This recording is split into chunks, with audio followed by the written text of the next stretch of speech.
Hey everyone, my name is JJ Paulson. I'm a student entrepreneur and co-founder of the tech startup Perch. I want to invite you for coffee and conversation on our weekly series, Coffee Talks. We're here to showcase the heartbeat of Gainesville's entrepreneurial spirit. I want to give a quick thank you as this series is made possible by Afternoon Roasting and Seven Ashes Productions. So grab your favorite mug, settle in, and let's explore the exciting world of entrepreneurship together. Now let's meet this week's guest.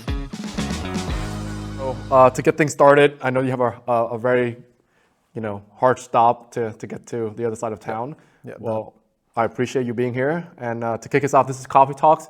We do this every Thursday. It's a collaboration between Start GNV, Santa Fe, and Starter Space. And the coffee provider is Afternoon Roastery.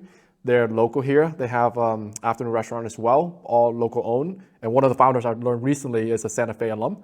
And then our production is Seven Ashes. Thank you so much for continue to support us in this way. And so Herb was not on the agenda for this month, but I'm glad that he is. So I called Colin Austin, and he said, you should talk to Herb. I'm like, oh, he's back. So it's been a while since we talked, and so I got the chance to know Herb through Fracture when they were still down at Innovation Square, Innovation District area. And so if you're good with it, let's jump in. Sure, man. So Herb right now, from my understanding, is a fractional CMO for quite a few local businesses. Kick us off. What is a fractional CMO? Great question. And that's the first thing usually the businesses I meet with ask me. And basically, since 2013, I've been a chief marketing officer. And when I came out of Fracture in 2021, Fracture was purchased by a growth and equity firm in 2021. I decided I wanted to do something else. And when I came out, I immediately was being pursued by companies, brands in San Francisco or brands in New York, and they wanted me to come in and provide CMO-like services, but do it on a part-time basis. Mm-hmm. And so really that's all it is. For a business that needs strategic leadership on the CMO side, they need to know what size team they need to know. They need to know what tools are right size for their business. They need to know what good looks like from a marketing perspective. I can come in and help them set that up and get them moving in the right direction, accomplishing their goals, and understanding how, like all the marketing efforts, the various agencies they work with, are contributing to those goals. How much is that working directly with the leadership team? Oh, it's all leadership. Right. You're basically part of the leadership team. And usually the businesses that I'm working with have small leadership teams or small leadership teams and small boards. Right. So I'm interacting with both.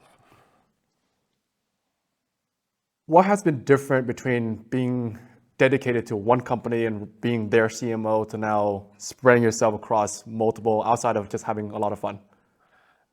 Well, I'll tell you the one thing I probably miss the most, and is that a big part of what I enjoyed at Fracture, just outside of the rocket ship growth and all the excitement that came with that, was the culture and being on the inside.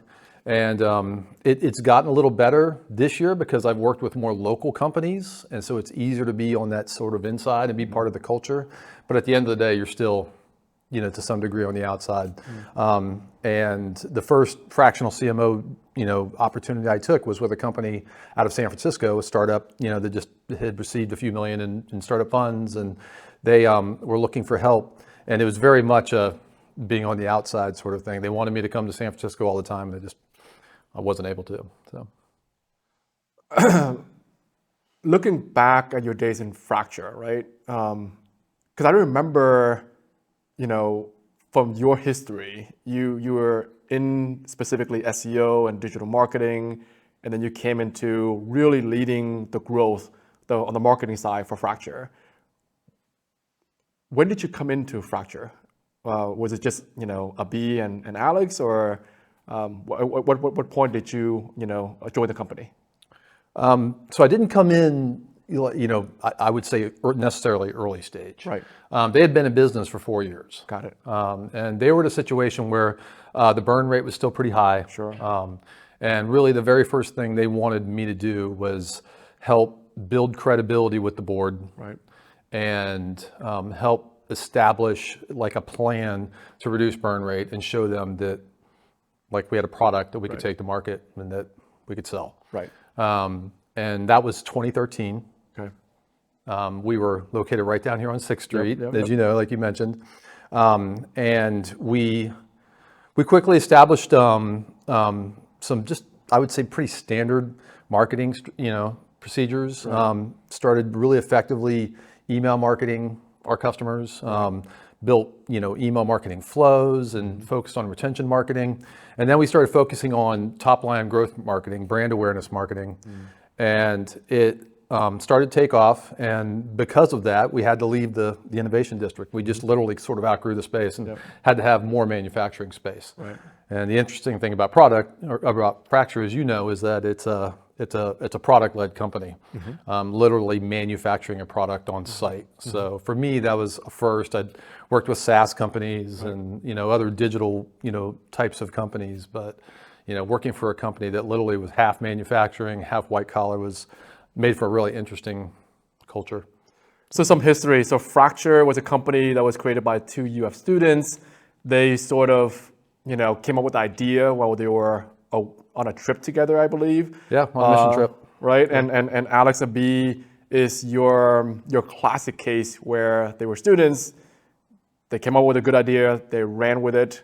They were in the weeds for some time.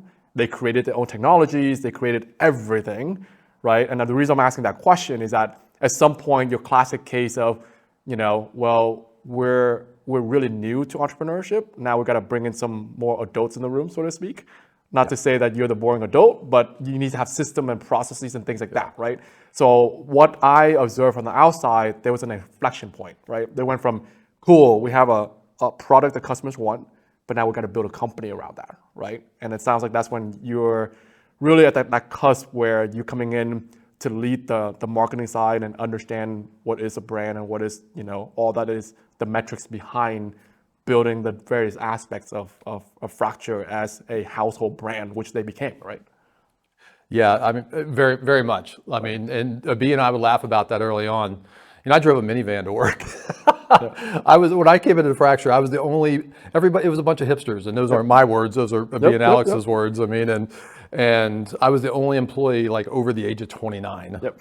And I was the only employee that was married and the only employee that had kids. And so it was a new paradigm. They called me the archetype, of the sort of new employee they knew they needed. And what I saw was a bunch of guys who were very passionate. I saw a pretty strong culture. Right. And most importantly, I saw a product that had a really strong, unique value proposition. And I can't stress that enough for people that want to be entrepreneurs today. I mean, you have to not only have like some kind of really unique value that you're presenting to the market, you have to like really express that value with clarity. And lots of people, they have the unique value. And if you met them in an elevator and they told you about their product, you'd be like, wow, that sounds really great. But if you went to their website, or if you joined their email list, or if you saw an ad of theirs on a social site or something, you necessarily wouldn't get that same sort of clarity of expression. So it's really important to be able to articulate that in a way that people understand very quickly. So when you came in, how did you assess what to prioritize? There's brand, there's email. Yeah. So, I mean, that's just a lot. From the outside, it's just a website that you can buy a product. But behind the scene, you're really, allowing for them to be more of a mature company, right? So what was the assessment like, and how did you, again, prioritize and get them on the same direction with product clarity and brand, and, they ran commercials. It's just a lot that they did. Yeah. But again, how do you prioritize all of that? I mean, for me, like the biggest priority was, first of all, I talked about the board a little bit, and the importance of internal selling, really.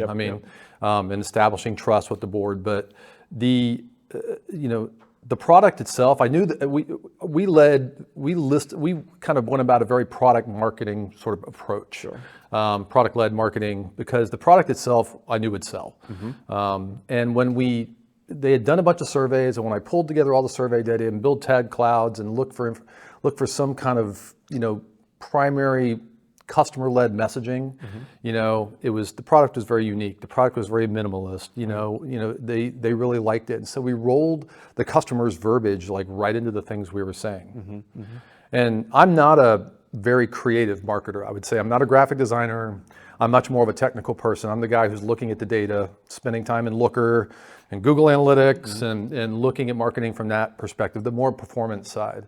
And what we saw very early on, and this was 2014, 2015, measurement was very limited. And now we obviously, as marketers, have trouble with cookies and and a lot of privacy issues. But at the time, it was really hard to understand attribution, especially across different channels. Like, where are my sales actually coming from? Versus, all of them, when I go into Google Analytics, I see a bunch of traffic coming in from organic search. Well, what were they searching for? They were searching for fracture, and they were searching for glass prints. What I needed to know was that sort of that zero moment of truth. Like, what was the initial stimuli that got them to search for glass prints in the first place? Right. And what we found was that top line brand awareness in the Byron Sharp sort of model is incredibly effective. Even if you're a smaller business, and we did that through TV, and we did that through podcasts, top line awareness. And the reason why we did that is because, believe it or not, both of them are very measurable. And when we looked at how we spent money, we really had to be profitable from the very first sale. We didn't have this model where we could win a customer, and then after sale 3, we'd start to see like our lifetime value that exceeded our customer acquisition cost. Like, we were trying to be profitable from the very first sale. So because of that, we had to be extremely measured. And TV was the most measurable platform we had. Right. And it literally just helped elevate our search engine marketing on Google and on Bing. It helped elevate our social advertising, and trends over time showed us that like our marketing efficiency ratio would go down if we stopped spending on TV or we stopped spending on podcasts. We would see, a decrease in ROAS on Facebook. And this was at a time when everybody was running the sort of Warby Parker marketing playbook, influencer marketing, nonstop Instagram, Snap, Facebook, stuff like that. And we did those things, but the vast majority of our budget, because of the fact we were measuring it, was going to TV and podcast. Right.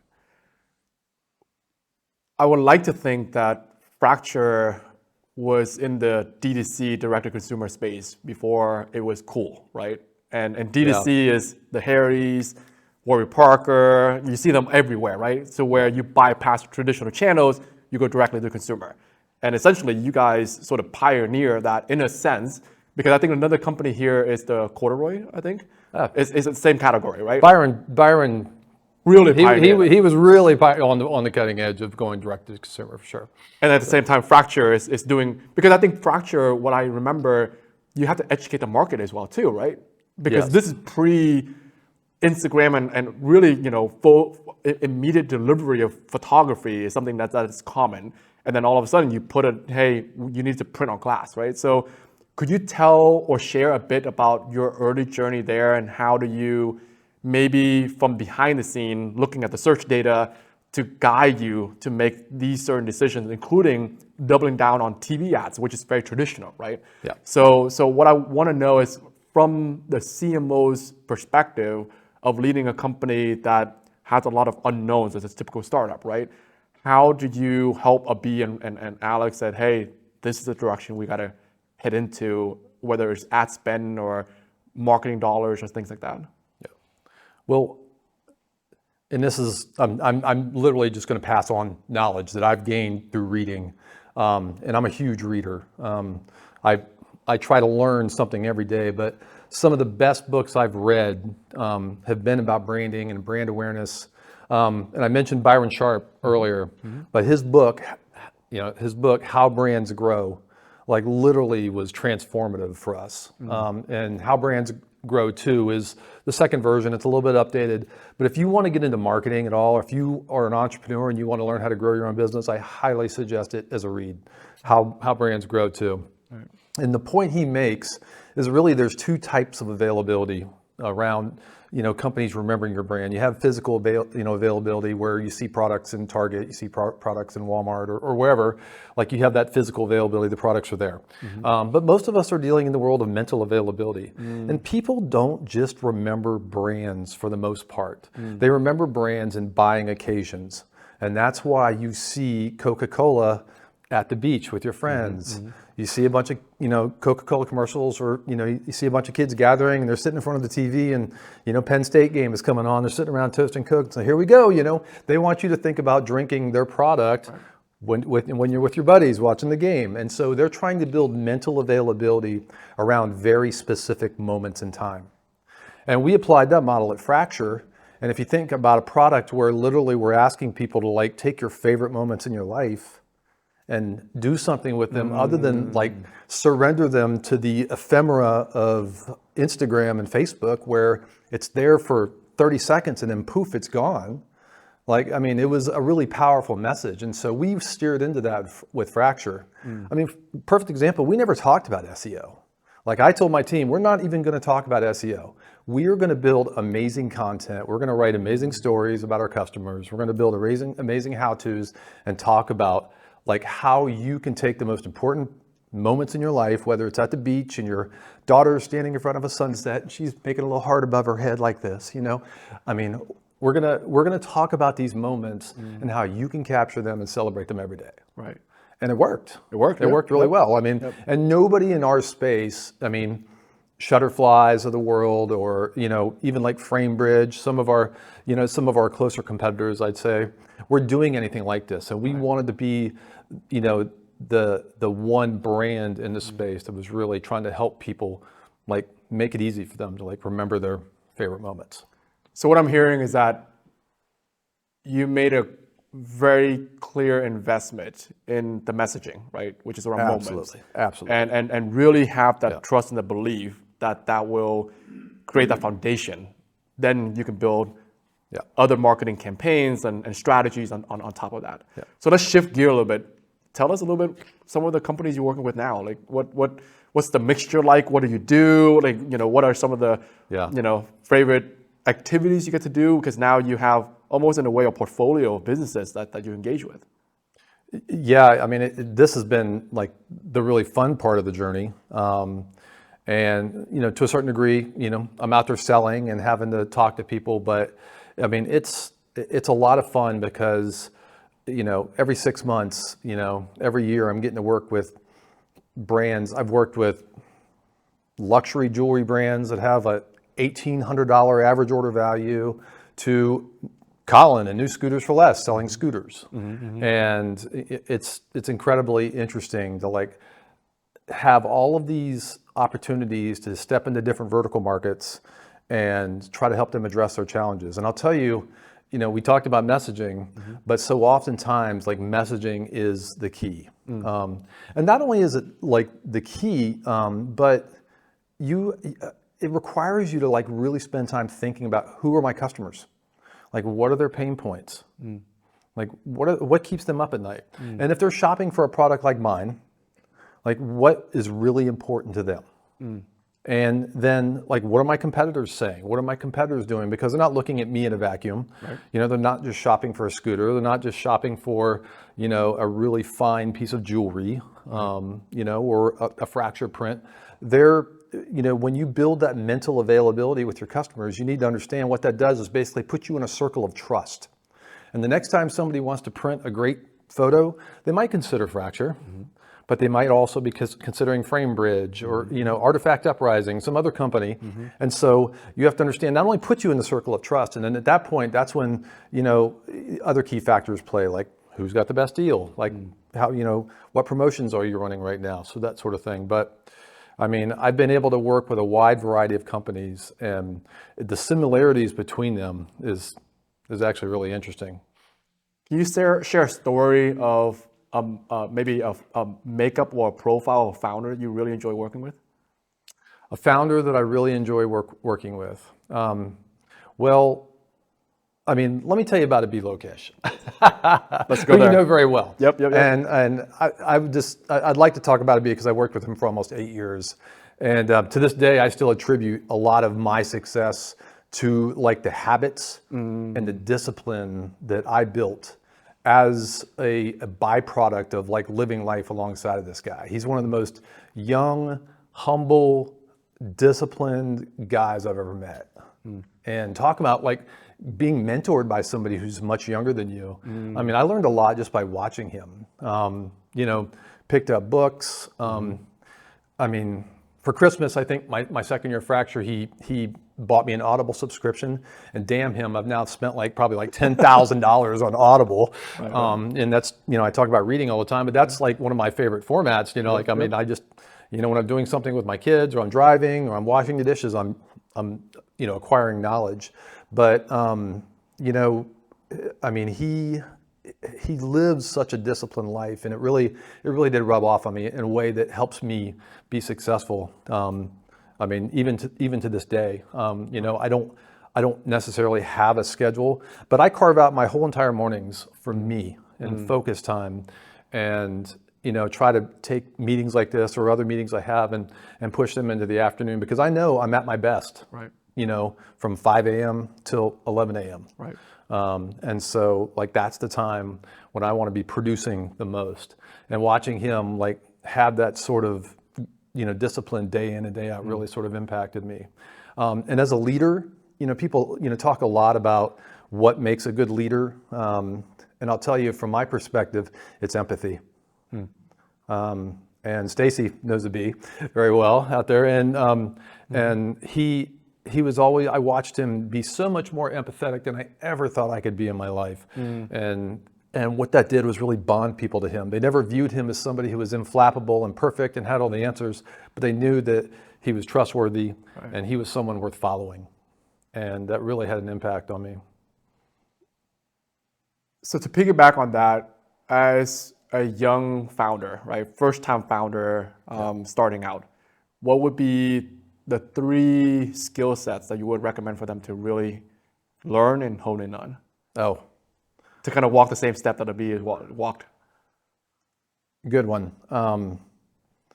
I would recommend any founder, right out of the gate, read Atomic Habits. If you guys had not read the book Atomic Habits, read that, embrace it, and build your goals around that, and use that. Atomic Habits is why I get up at 4 a.m.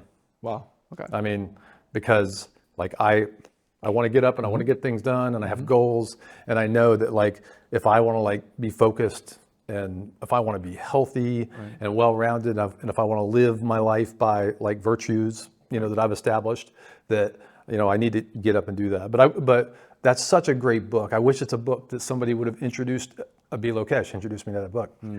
But I wish that was a book that somebody would have introduced to me when I was 21 or 22. And I would say, devote yourself to learning and reading. I mean, we live in a time. I mean, let me just tell you, everything I've learned about marketing, 95% of things I've learned about marketing have not come from a schoolroom. They've come from learning them in the field, learning them because things are changing so rapidly. Just look at AI. Every single day I use some AI tool in my career that didn't even exist when I left Fracture in 2021. So it didn't exist last year. I mean, most of these tools. And things are changing so rapidly. And so one of the things I do every morning is I wake up and I spend about an hour just devoting to personal education. What am I going to learn today? How am I going to get better today? I'm listening to podcasts. I'm on YouTube, following really smart people, trying things out, running tests. I talked about messaging, but a big part of messaging is embracing a testing mindset. My very last LinkedIn post that I posted today was about a test I ran for a client on his site with messaging, and I'm seeing huge gains in a funnel, not spending any more money, just the money he's already spending is dropping out 180% more leads because of testing. So, I mean, that mindset, building a personal mindset of always being willing to test and learn is extremely valuable. And then I would say the third is really understanding your own moral compass, and understanding what's really important to you. Because, honestly, and I'm just talking about the numbers, your first venture is probably going to fail. You're probably going to go to work for somebody else. Life's probably going to take you in a more circuitous route than you plan on. And through that, you need some kind of guiding set of principles.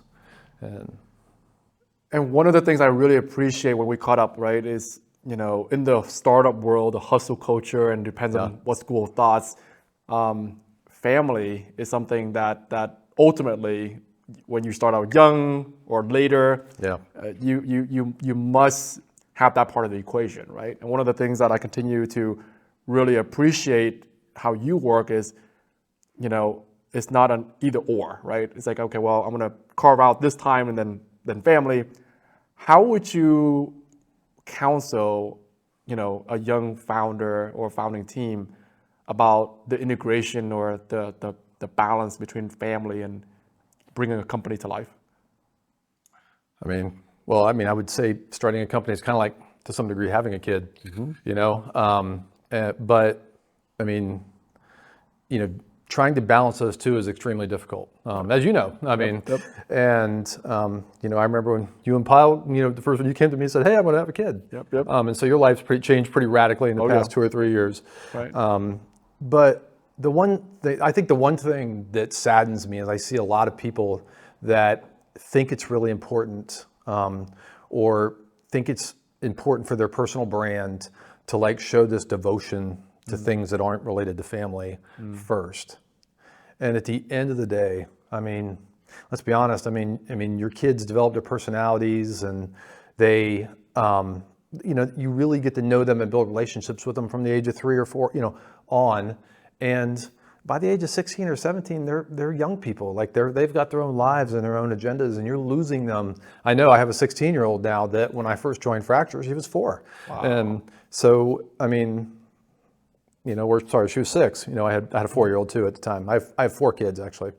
But I see them slowly becoming their own people. And I know that my ability to have impact in their life, and to positively influence them, build relationships with them is leaving. And so one of the reasons that I love being a fractional CMO is I get to, choose who I work with. Last year from June to December, I was working on a project in New York City, and I had to fly up there every 2 weeks. And I saw the impact it had on my family, and I told my wife, I'm like, we're not doing that anymore.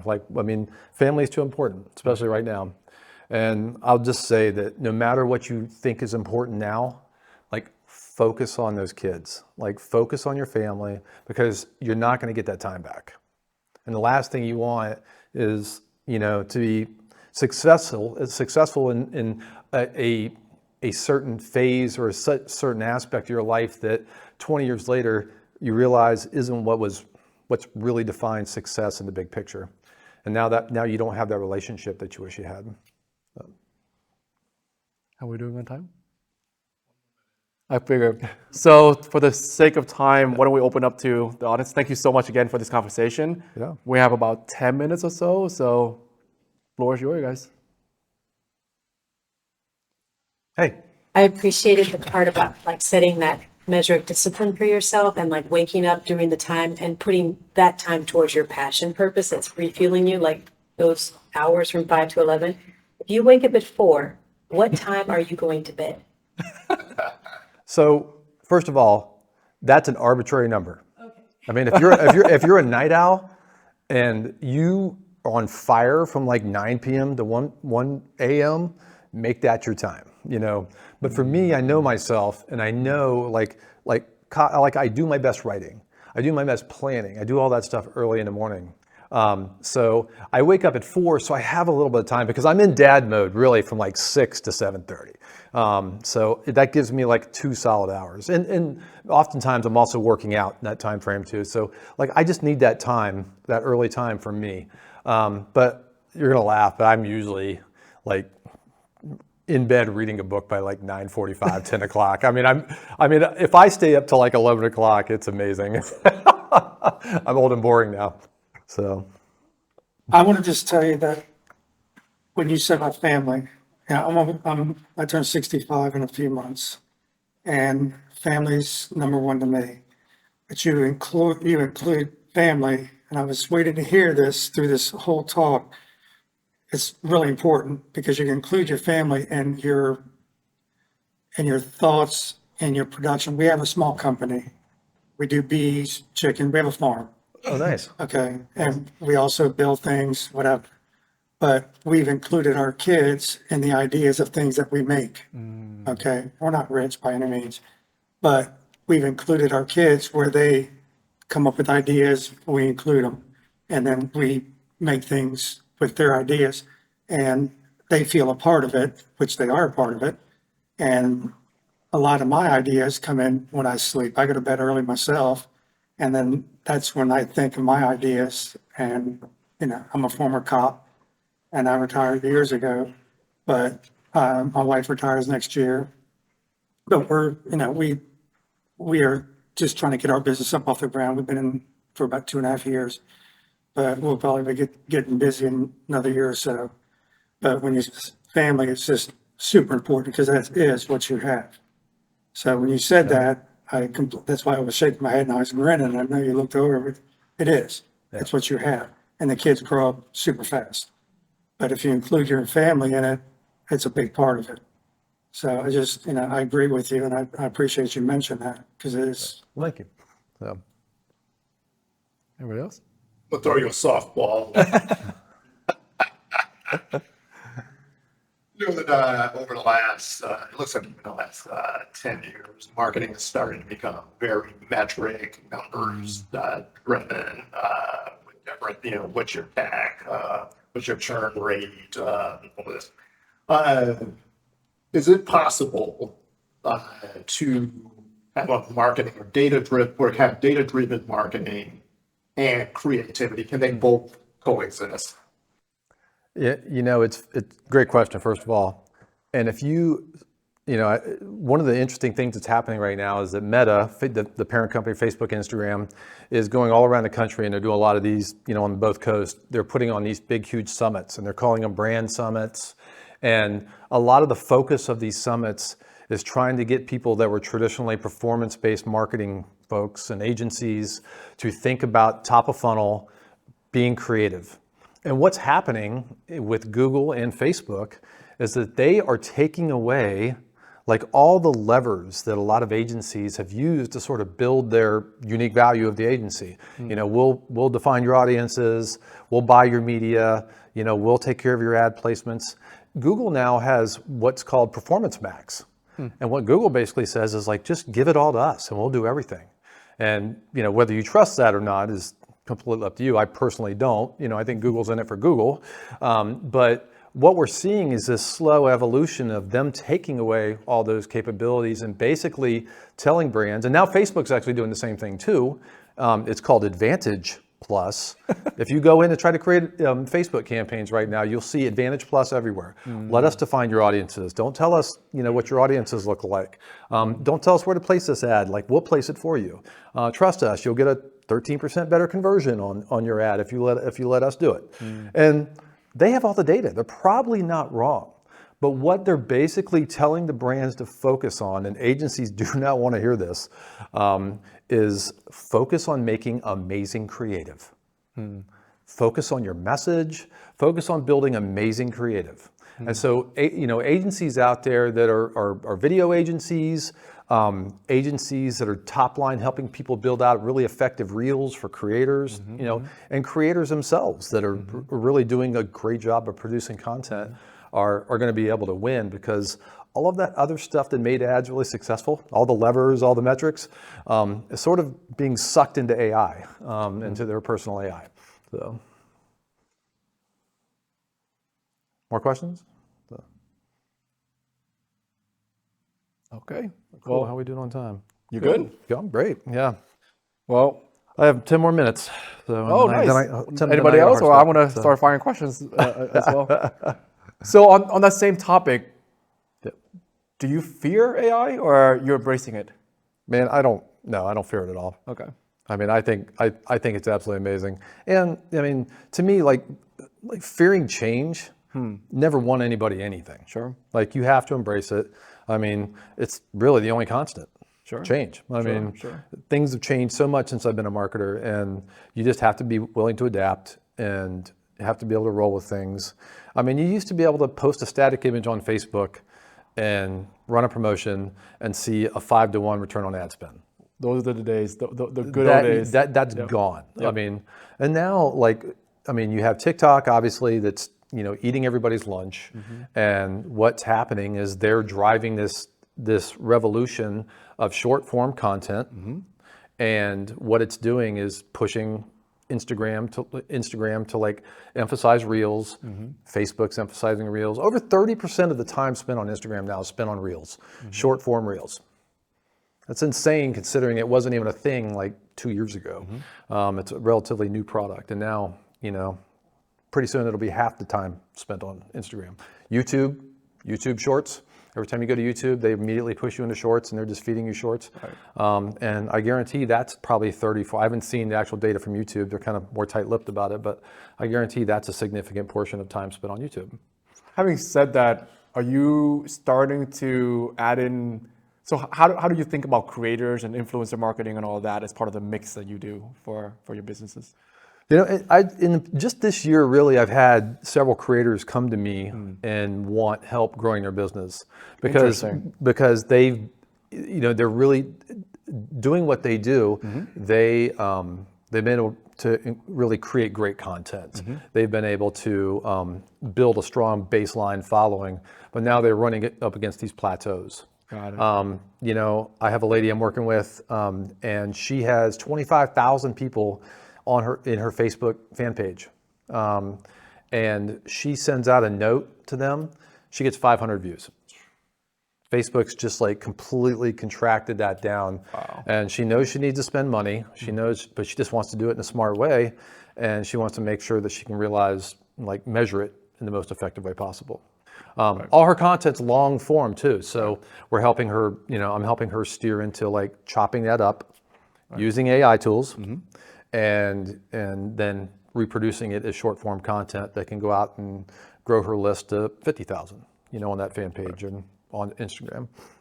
So what we're hearing today is that your wealth of knowledge. If you're willing and open, I think you're about to launch your own show. Maybe could you share a little bit more if you're okay with that? Yeah, that's pretty exciting. So YouTube being such a really valuable platform, I learn a lot from YouTube, from other marketers on YouTube, and in that creator space, I see a lot of need for knowledge, and so actually Joe with Moxie. And I just launched the Scale Up Show, and it's going to be live on YouTube. It's going to be on YouTube. It won't be live. And we're basically speaking to creators and small business owners that are looking for help. And our goal really is to feature small business owners on the show and live sort of break down, you know, the things that they should be attacking first, second, third, and like sort of fill in the marketing gaps for them live on the show. And we'll be having guests that have been successful in one specific area of marketing and have them on and just talk about their success. Maybe it's brand awareness, maybe it's email marketing, you know, maybe it's Instagram Reels. That, and I have a pretty large network of friends in the agency world, you know, or just people that are successful at very niche things like Shopify product pages, for example, that I can bring on and just really speak to like sort of the things that those creators and those small businesses need. So it's going to be called the Scale Up Show. ScaleUp.show. So How else can people find you? LinkedIn. Okay. Right now. So please find me on LinkedIn. And I'm pretty easy to find. Herb Jones on LinkedIn. Great. Well, thank you. That's it. See you guys in 2 weeks. Man.